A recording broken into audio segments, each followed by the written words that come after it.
Around 34,000 years ago, in what is now Russia, a small group of humans buried 4 of their people together. When scientists finally sequenced their DNA, tens of thousands of years later, they found something that genuinely stunned them.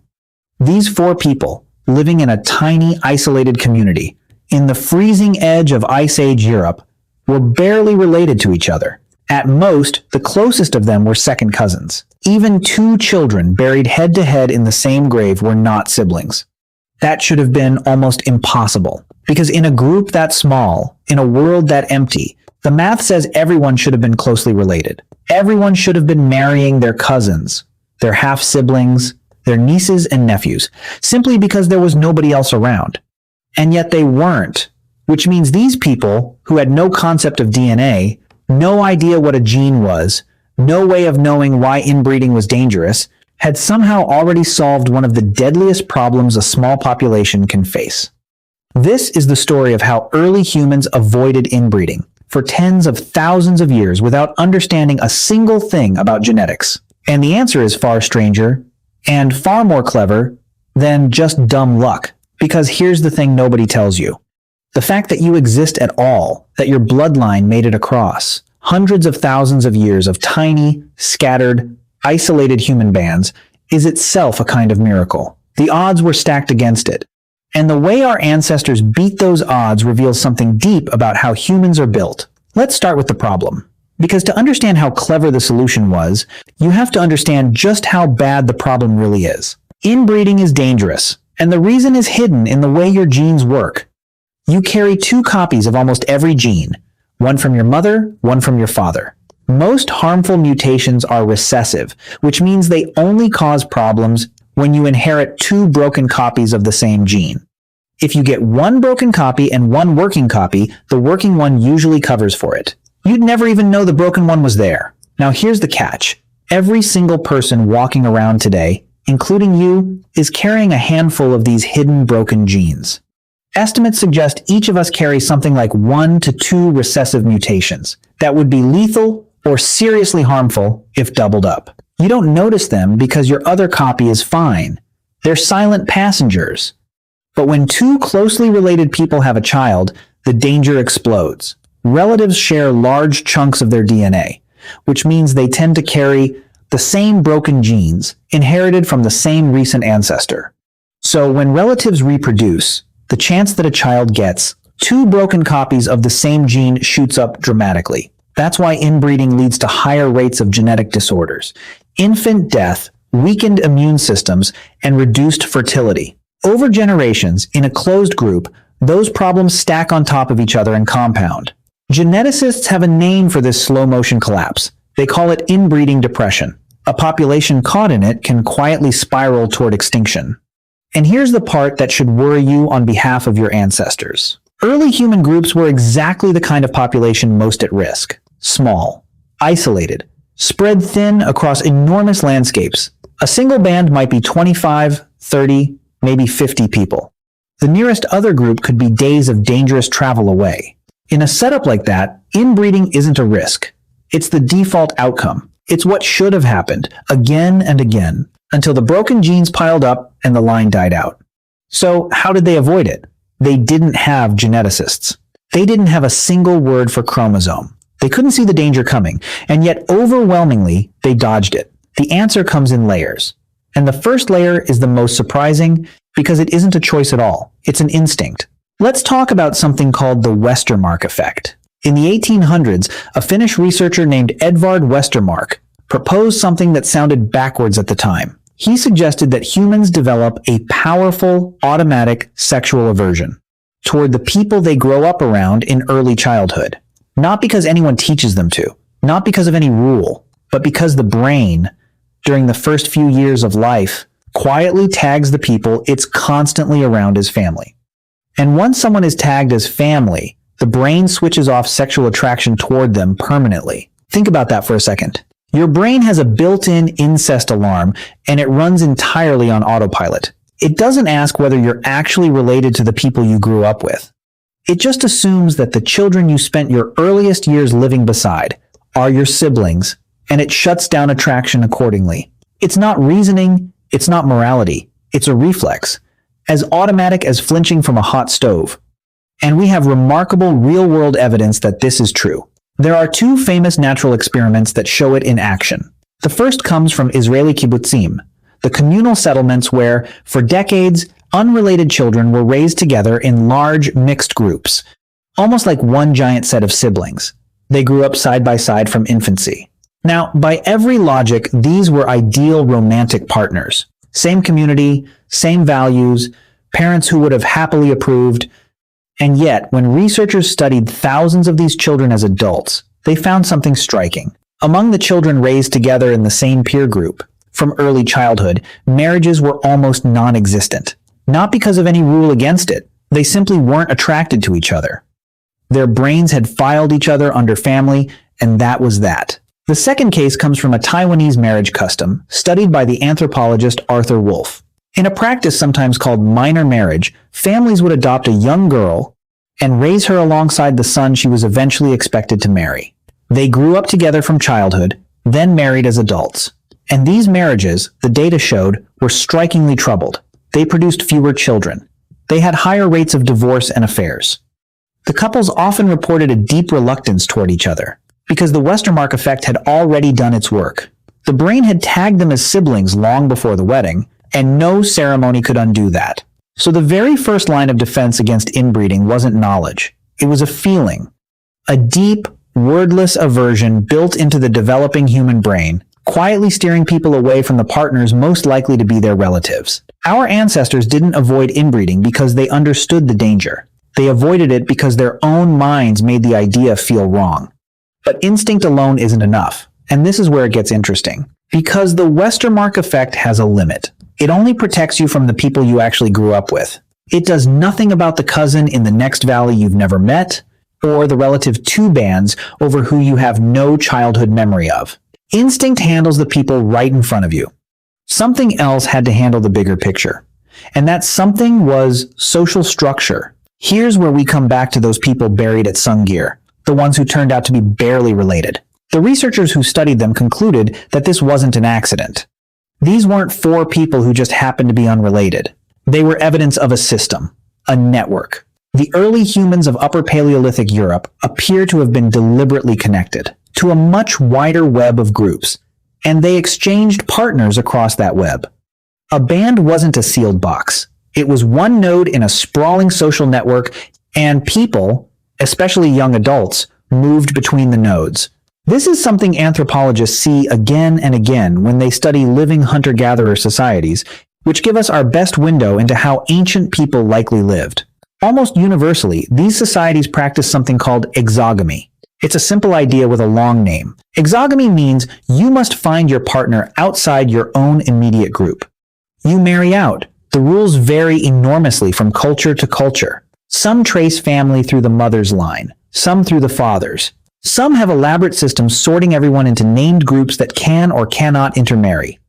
But underneath the staggering variety, the core principle shows up everywhere. Don't pair off with your own close kin. Look outward. And these weren't loose suggestions. They were enforced with the full weight of culture. Taboos, rituals, marriage ceremonies, origin stories. Rules about who belonged to which group and who was forbidden. The incest taboo is one of the only rules that appears in essentially every human society ever documented anywhere on Earth in any era. That near universality is a gigantic clue.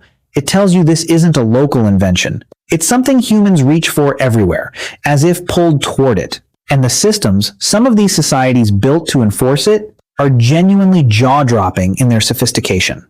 Take the kinship systems of some Aboriginal Australian groups, which sort every single person in the society into named categories, sometimes 4, sometimes 8, sometimes more. The moment you're born, you belong to one of these sections. And the rules dictate with total precision which section you are allowed to marry into and which sections are absolutely forbidden. A person doesn't have to track exactly who all their distant cousins are. They just have to know their own category.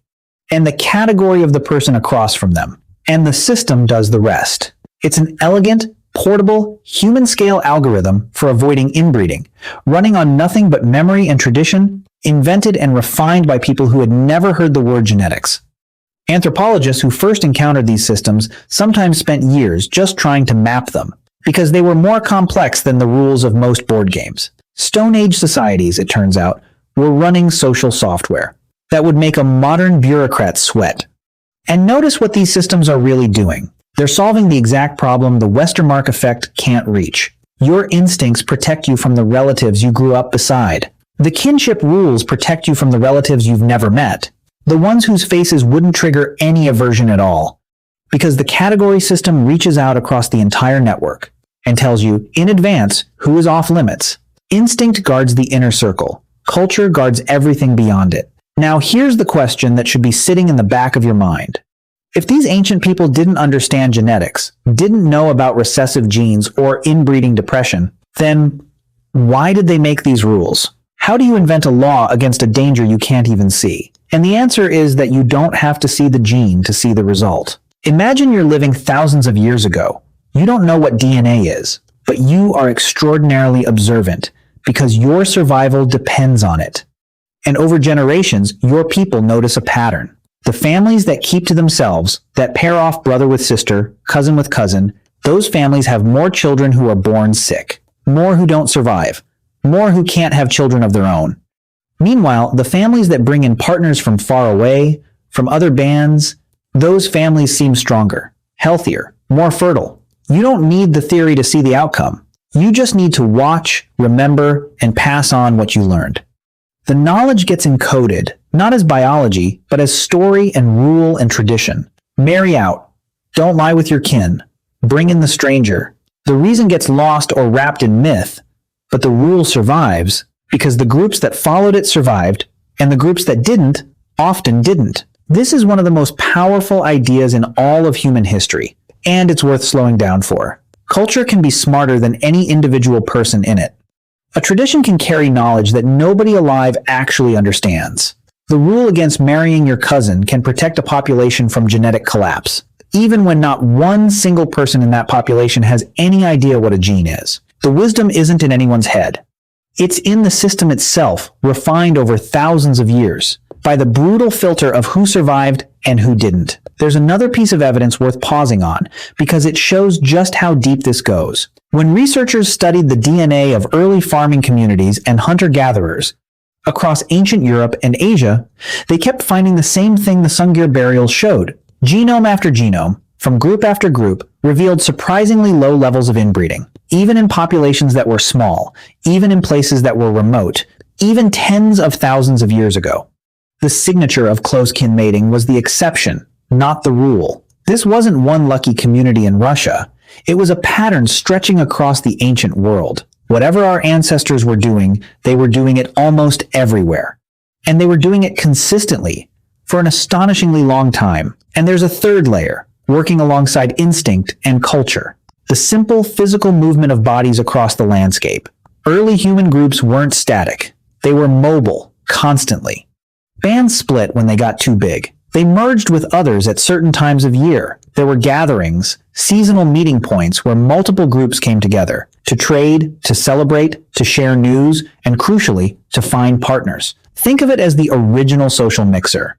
Except the stakes were the genetic future of your entire bloodline. This movement is written into our DNA itself. When geneticists study ancient populations, they often find a particular pattern. In many groups, the men tended to stay put with their home band across generations, while the women moved between groups to find partners. This is called patrilocality, and you can actually see it in the genetics.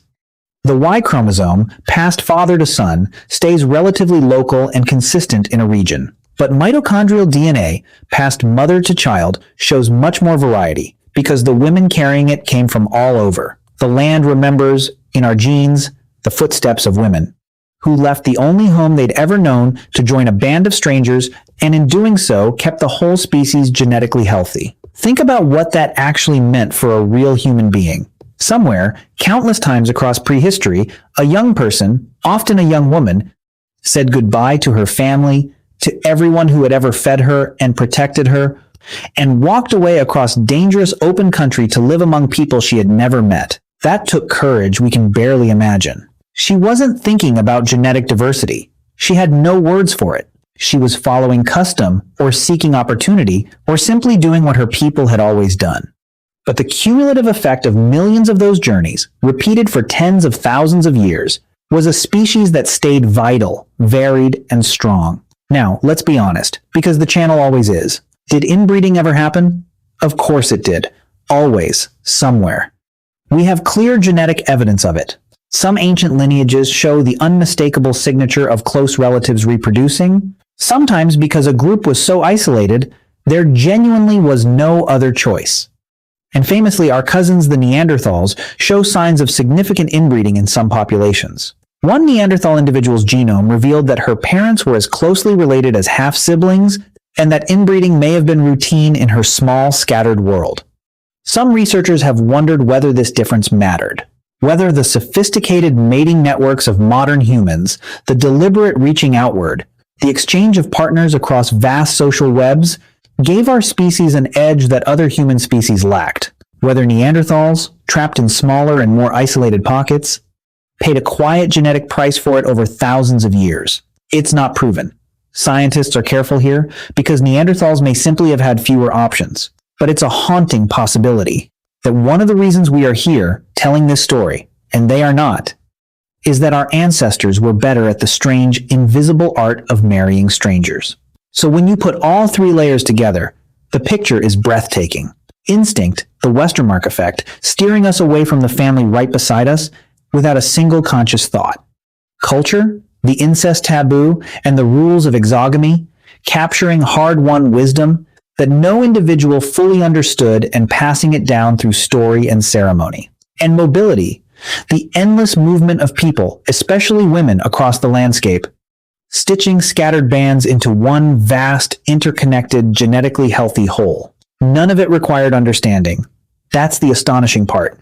Not one of our ancestors needed to know what a gene was. They built a defense system against a danger they couldn't see, using feelings they couldn't explain and rules whose original reasons were lost to time. And it worked. It worked well enough to carry humanity across hundreds of thousands of years, through ice ages and famines and migrations across entire continents all the way down to you.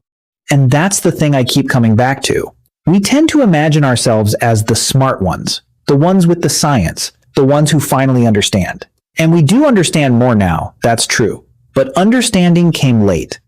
Almost everything that made us a successful species, our ability to avoid genetic collapse, to cooperate across groups, to carry wisdom we couldn't articulate, all of that was already running, fully, tens of thousands of years, before anyone could explain why. The intelligence wasn't always in the individual. Sometimes it was in the feeling. Sometimes it was in the tradition. Sometimes it was in the quiet courage of a person walking toward strangers. You are the end result of an unbroken chain of those choices. Every single one of your ancestors, going back and back and back, was part of a band that solved this problem well enough to have children who had children who had children, all the way to this exact moment.